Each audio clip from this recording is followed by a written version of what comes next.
by law to be provided to all employees.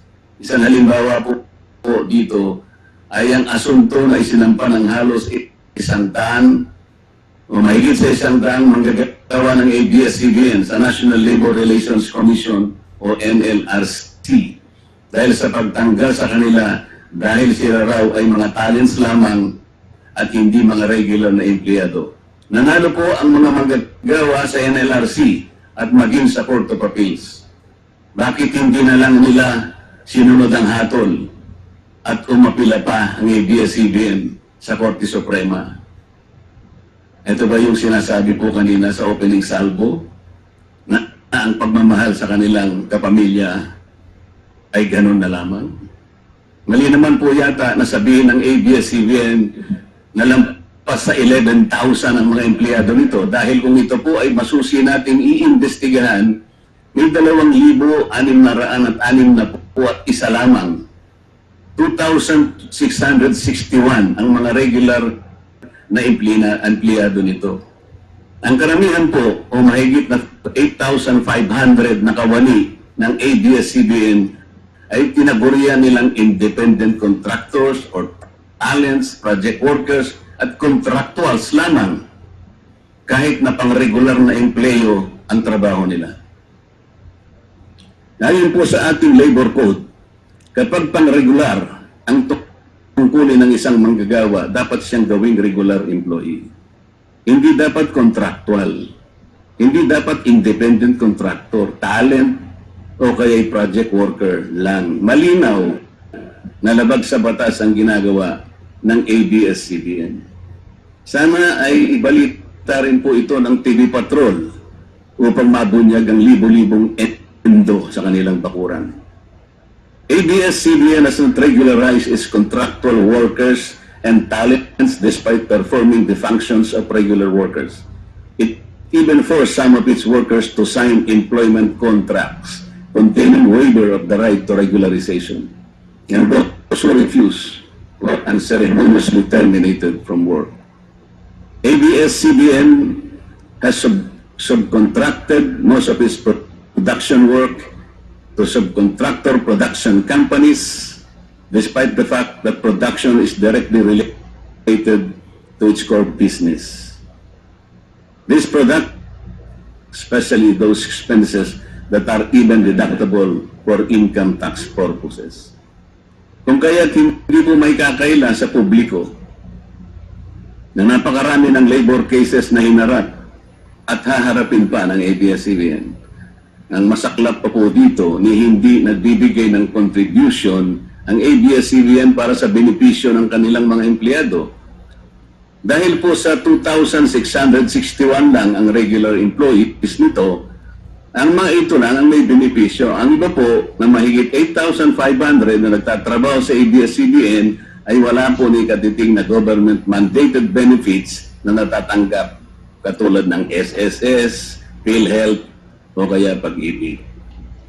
Kanina po sa opening salvo, narinig po natin na ang kanila pong isinasangkalan ay yung kanila pong mga kawani, mga manggagawa. Ang kongreso pong ito ay nakikidalamhati. Nalulungkot din po. Bakit naman po hindi?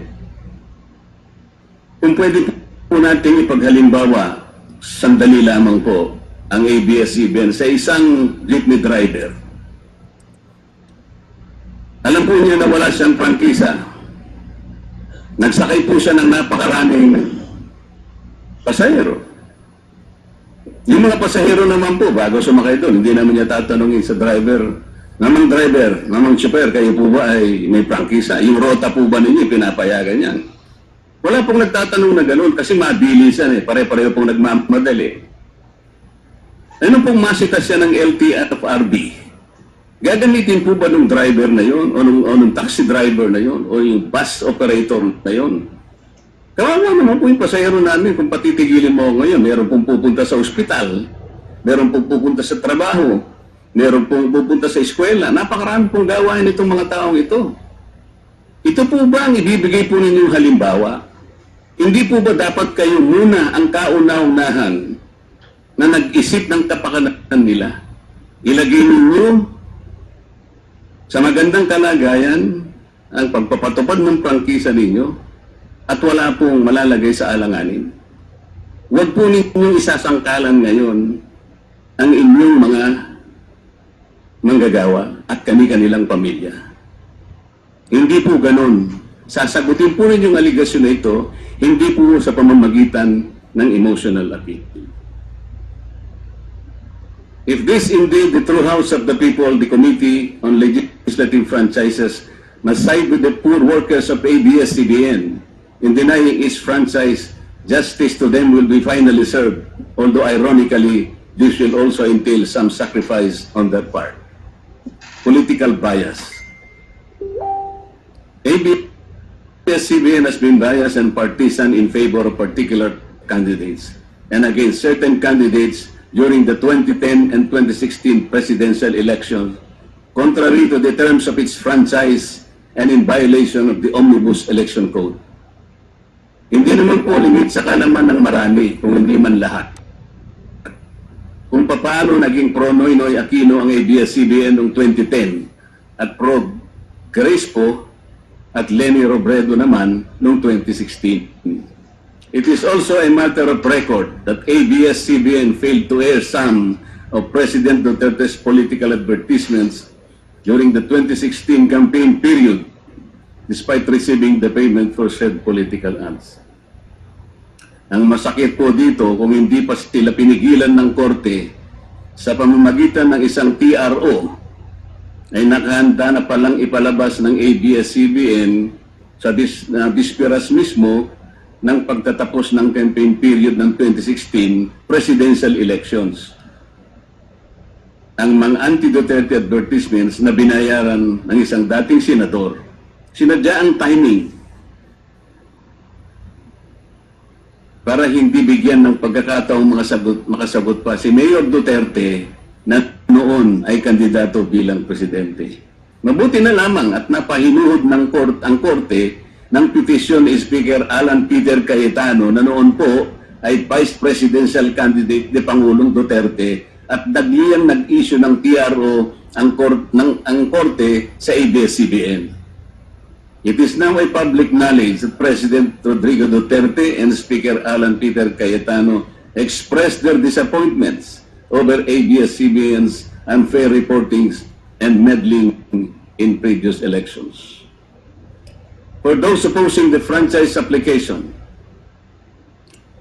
hindi na po dapat payagan ng ABS-CBN na muling pakialaman ng politika sa ating bansa. Panahon na para ang taong bayan ang pumili ng mga namumuno na gusto nila at hindi ang napipisil ng ABS-CBN. Paalala lang po sa ABS-CBN, you are a broadcasting company, not a political kingmaker. Either you play ball or you play fair. Multiple channels in one franchise. Mga kababayan, inabuso po ng ABS-CBN ang kanilang prangkisa. Sa hindi nila may paliwanag na dahilan o maaari namang sinadya na gamitin ang kanyang prangkisa para sa isang channel lamang, pero gumamit pa ng ibang prangkisa ng telekomunikasyon na hindi naman pang broadcast upang mas kumita at makapagbenta sa pamamagitan ng maraming channels. ABS-CBN violated the terms and conditions of its franchise by offering its TV Plus boxes for a one-time fee but using the free-to-air signal authorized in the franchise granted by Congress at no cost to ABS-CBN. Tubong-lugaw, ika nga. But this practice of ABS-CBN without permission from Congress or the National Telecommunication Commission is killing the cable industry, which depends on monthly based subscription of its clientele.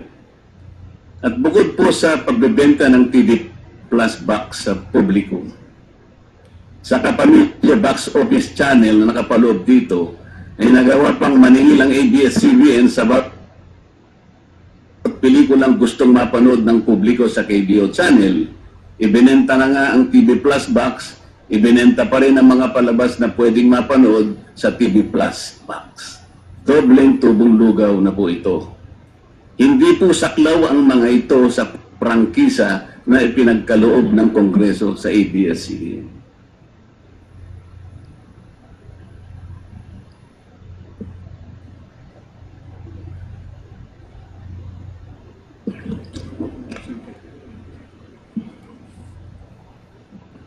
ABS-CBN, contrary to the terms and conditions of its franchise, operated this pay-per-view channel, otherwise known as the Kapamilya Tax Office or KDO, without a valid permit from the NTC, and despite NTC's order to refrain from operating a PPB until the issuance of an appropriate guideline for the same, ABS-CBN continued its operation until the expiration of its franchise on May 4, 2020.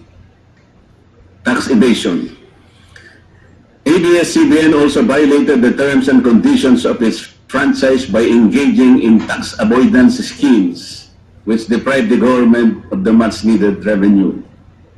It used its wholly owned subsidiary, Big Dipper Digital Content and Design, Inc., a PESA-registered company, as tax shield. Its main customer is ABS-CBN Hungary. And because of this unconscionable tax avoidance scheme, ABS-CBN alleged effective tax rate in 2018 was at negative 5%. This means that ABS-CBN managed to avoid paying taxes in 2018. Bakit po ang GMA 7 na hindi naman kasing laki o kasing yaman ng ABS-CBN ay nakapagbayad ng buwis sa pamahalaan ng 1.6 billion pesos noong 2018? Samantalang ang malaalamat na ABS-CBN ay walang binayarang buwis. Bakit naman nakalibre ang ABS-CBN noong 2018 sa negative income tax nila na 84 million? Ibig sabihin po nito ay may tax credit pa ang ABS-CBN at ang gobyerno pa ang lumalabas na may utang dito. Wala pong pagkakaiba ito, mga kababayan. Sa isang taong nangutang sa tindahan, binigyan pa ito ng sukli. In 2019, ABS-CBN again did not pay its rightful taxes. It avoided this by entering into compromise agreement with the Bureau of Internal Revenue, with the latter accepting the settlement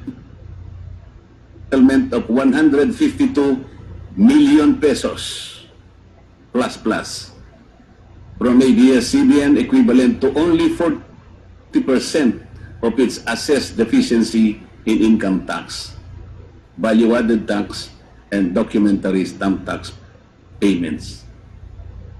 Ay habla pa ng BIR bago sila mapilitang makapagbayad lamang kahit settlement lamang. Ang linaw po ng kanilang prangkisa na babayaran lahat ang kaukulang buwis. Bakit kailangan pong sila ihabla at idemanda pa ng BIR para lamang sila ay makapagbayad? There are also allegations to date that ABS-CBN's Lingkod Kapamilya Foundation, ALKFI, is being used as ABS-CBN as tax shield, and that ALKFI also failed to file donor's tax return and pay the donor's tax. Ito po ang mas nakalulungkot dito, mga kababayan. Kapag politiko o government official ang nagkawang-gawa, epal ang tawag dito ng ABS-CBN. Kahit mula pa sa sariling bulsa ng politiko ang pinanggalingan ito. Pero kapag ito ay galing sa Lingkod Kapamilya, puro pangalan ng ABS-CBN ang kanilang pinangangalandakan, katulad po ng nakita natin ngayon. Alam naman natin na galing naman sa lahat sa mga donors ang pondo na ginamit nila. Meron po kayang nanggaling sa yaman ng ABS-CBN. Di baling ang pantulong ng ABS-CBN ay galing sa donasyon ng ibang tao. Di baling ang perang pantulong ay mula sa tax avoidance ng kumpanya. Ang mahalaga ay mapalabas nila pamamagitan ng sa mamamayan, katulad po ng nakita natin ngayon na napakabuti at napakabait ng ABS-CBN. Kami po ay naniniwala na unti-unti na pong nabubuksan ang katotohanan sa ating mga mamamayan. Hindi po ba mas maganda at katanggap-tanggap na tumulong sa kapwa ng walang nananalabag na batas at buong sikap pang nasusunod ng prangkisa? Dahil po ba kayo ay nakapagdudulot ng saya, ng aliw sa ating mga mamamayan? Dahil po ba kayo nakapagbibigay ng inspirasyon, ng pag-asa, ng katatagan ng loob na kagaya po sa opening salvo kanina ng representative ng ABS-CBN. Hindi na po ba natin susundin o tutuparin, isa sa alang-alang ang ating mga batas, ang ating saligang batas, o kaya ang prangkisa ninyo? Makakapagpasaya naman po tayo. Makakapag-inspire po tayo na hindi po tayo lumalabag sa batas. The House of Representatives should endeavor not to grant the franchise application of ABS-CBN because it has deliberately floated the Constitution and other related laws. Even the terms and conditions of its previous franchise to suit its own business and political interest, but to the prejudice of the greater good. The grant of a legislative franchise is merely a privilege and not a matter of right. Congress has the exclusive constitutional authority to award, alter, or revoke this privilege when the common good so requires, as in this particular case of ABS-CBN. We believe that it is but right for the House of Representatives to deny this time the franchise of ABS-CBN for flagrantly violating the Constitution and related laws, even its own franchise, making it unworthy of the grant of this special privilege by the state.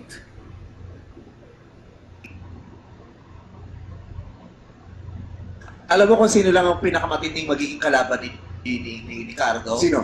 Nako, kabahan ka kay Ricardo. Ang pinakakalaban ni Ricardo. Sino? Feeling ko si Kipoloy. Yung nagpahinto ng lindol. Si Kipoloy lang ang magpapahinto ng probinsyano. Abangan niyo yan. Oo. So ano, nahamon kita Kipoloy, pahinto mo nga ang probinsyano. Napahinto mo pala ang lindol eh. Apakayabang niyo pala eh.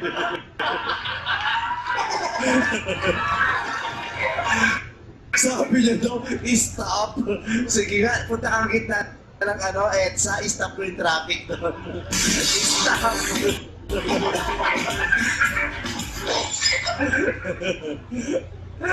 Di ba ka, Kiboloy?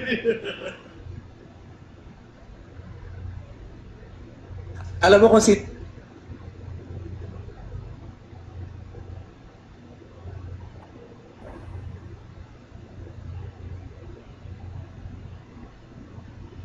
Kailan mo ba gustong mapa-stop ang probinsyano? CBN posed the challenge. Obviously, the challenge was accepted. There is no reason to complain. Maraming salamat.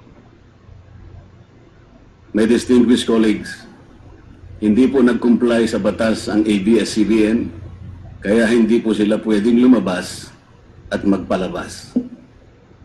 Those opposing the franchise application of ABS-CBN will show with clear and convincing evidence that ABS-CBN did not comply with the terms and conditions of its franchise, as well as our laws and the Constitution.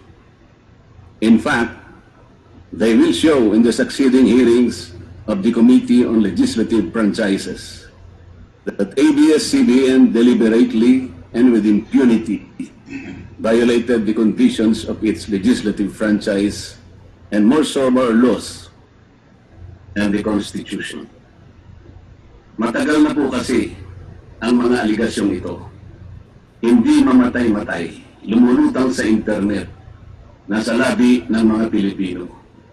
Hindi seryosong binigyan ng pansin. Bakit po? Tikong ang bibig ng may kakayahang magsiwalat nito dahil takot sa maimpluwensyang network na kayang sirain ng tao, kandidato man o hindi. Salamat at ganap na nindigan si Speaker Alan Peter Cayetano at hindi inalintana ang mga tuligsa sa kanya at pinayagan niya na magkaroon ng patas, bukas at malawak ang pagdinig sa mga aligasyong ito katulad ng nagaganap sa araw na ito.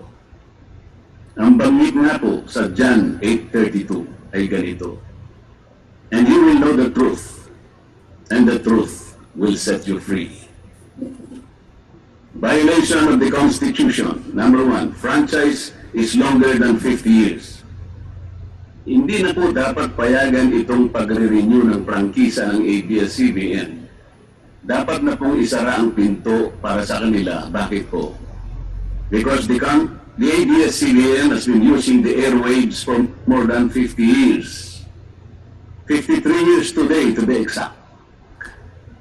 Our Constitution says that Congress can grant a franchise of up to 50 years only. Taong 1957, nang makuha ni Don A. Lopez Sr., may-ari ng Chronicle Broadcasting Network o CBN, ang Alto Broadcasting System o ABS. Simula po noong 1967 ay naging ABS-CBN na po ang tawag dito dahil sa merger ng ABS at CBN. Kung susumahin po natin ang prangkisa nito simula noong 1967, ay 53 taon na po itong gumagamit ng airwaves magpahanggang ngayon. 63 years naman po kung susumahin natin mula po ng pagkakakuha ng CBN sa ABS noong 1957. The Committee on Legislative Franchises should not allow itself to be used by ABS-CBN to again circumvent the Constitution and violate the categorical 50-year limitation imposed on franchises. Hindi na po dapat buhayin muli ng Kongreso ang prangkisa ng ABS-CBN sapagkat ayon po sa ating saligang batas, ang buhay ng prangkisa ay hindi dapat lumampas ng 50 taon. At sa revolution, siguro po may mga natwiran na sasabihin ng ganito. Sinara naman ng martial law ang ABS-CBN. Di po ba? Dapat huwag bilangin ang panahon na yun. Tanggapin po natin sandali na isinara nga ng ABS-CBN simula Setyembre 23, 1972 pagkatapos na ideklara ang martial law. Pero hindi po ba nagbukas din ito agad matapos na ito ay mabawing muli ng pamilya Lopez noong EDSA Revolution? Hindi ba't kulang-kulang 13 taon din po ang namagitan na panahon? So let's assume that we subtract 13 years from the 63 years that ABS-CBN has been in operation starting 1957 when CBN acquired ABS. Hindi ba't 50 taon din po ang magiging resulta? Mana, sobra na. Subalit ang mahalagang tanong po ng taong bayan na hindi pa nasasagot magpahanggang ngayon ay kung paano biglang nabawi ng mga Lopez ang ABS-CBN mula sa pag-aari ng gobyerno pagkatapos maitalaga ang Cory administration. Sinulatan po noon ni dating Senador Lorenzo Sanyada ang Presidential Commission on Good Government na isoli na sa mga Lopez ang ABS-CBN kahit may arbitration pang nagaganap sa pagitan ng pamahalaan at ABS-CBN. Na i-turn over po agad ang istasyon ng ABS-CBN sa mga Lopez sa kabila ng wala pang pagtukoy sa tunay na pagmimay-ari nito ayon sa kautusan sa Board of Administrators na binuo sa Letter of Instruction number 1 ni Pangulong Cory Aquino. Sa ngayon po ay wala man lang mailabas na papeles tungkol dito ang PCGG. Nagbayad po ba ang ABS-CBN sa Administrasyong Cory Aquino? Nag-public bidding po ba? Bakit tila ura-urada at habang magulo pa ang lahat dahil katatapos lang ng EDSA Revolution ay biglang napasakamay na muli ng mga Lopez ang ABS-CBN? Nakabatay po ba ito sa batas? Hindi po ba dapat sagutin ng ABS-CBN ang mga tanong na ito upang mapanagot po ang dapat na managot kung meron man? Foreign ownership. Puntahan naman po natin ang muling pagbubukas ng ABS-CBN noong 1986. Pati po kasi noong panahon yun, ay may paglabag na rin sa ating saligang batas. Ano po kaya yun? Dahil Amerikano at hindi Pilipino ang may-ari at namahala sa ABS-CBN, na mariing ipinagbabawal ng saligang batas. Congress should deny the franchise application of ABS-CBN for its clear violation of the Constitution, requiring 100% Filipino ownership and management of mass media companies. ABS-CBN's former president, Mr. Eugenio Gabi Lopez III, was an American citizen when he took the helm of the company in 1986 as director, then president, and then chairman in later years. It was only in 2000 that he petitioned for recognition of Filipino citizenship and was issued a certificate of recognition as a Filipino citizen in 2002. At kahit sabihin po natin wala na ngayon sa management ng ABS-CBN si Ginoong Gabi Lopez, nagpatuloy pa rin ba sa paglabag sa saligang batas ang ABS-CBN? Opo. Dahil magpahanggang ngayon ay nagbebenta pa po sila sa mga banyaga, mga hindi Pilipino, ng pag-aari o ownership rights ng ABS-CBN. Through an intricate web of corporate layering, ABS-CBN lets non-Filipinos to own its common shares through the issuance of Philippine Depositary Receipts o PDRs. In September 1999, the ABS-CBN Holdings Corporation offered 132 million Philippine Depositary Receipts underlying the 132 million common shares of ABS-CBN. Immediately prior to the closing of the PDR's offering, Lopez Incorporated, the main stockholder of ABS-CBN Corporation, transferred 132 million ABS-CBN shares to ABS-CBN Holding Corporation, its alter ego. With the many rights afforded to the holders of these PDRs, most of whom, if not all, are foreigners, ABS-CBN Corporation virtually allowed these foreign holders beneficial ownership and potential voting rights. This is a circumvention of the strict foreign equity restriction imposed by the Constitution on mass media companies. Quite obviously, the ABS-CBN PDR instrument, a creative financial mechanism, is being used as a subterfuge to indirectly own the underlying ABS-CBN shares of stock. Violation of workers' rights under the Constitution. ABS-CBN violated the rights of its own workers. It denied them their just share in production as required by the Constitution. It committed unfair labor practices, which consequently denied its employees the benefits required by law to be provided to all employees. Isang halimbawa po dito ay ang asunto na isinampa ng halos 100 o mahigit sa 100 manggagawa ng ABS-CBN sa National Labor Relations Commission o NLRC. Dahil sa pagtanggal sa kanila dahil sila raw ay mga talents lamang at hindi mga regular na empleyado. Nanalo po ang mga manggagawa sa NLRC at maging sa Court of Appeals. Bakit hindi na lang nila sinunod ang hatol at tumapila pa ang ABS-CBN sa Korte Suprema? Ito ba yung sinasabi po kanina sa opening salvo na ang pagmamahal sa kanilang kapamilya ay ganun na lamang? Mali naman po yata na sabihin ng ABS-CBN na lampas sa 11,000 ang mga empleyado nito dahil kung ito po ay masusi na ating iimbestigahan, may 2,606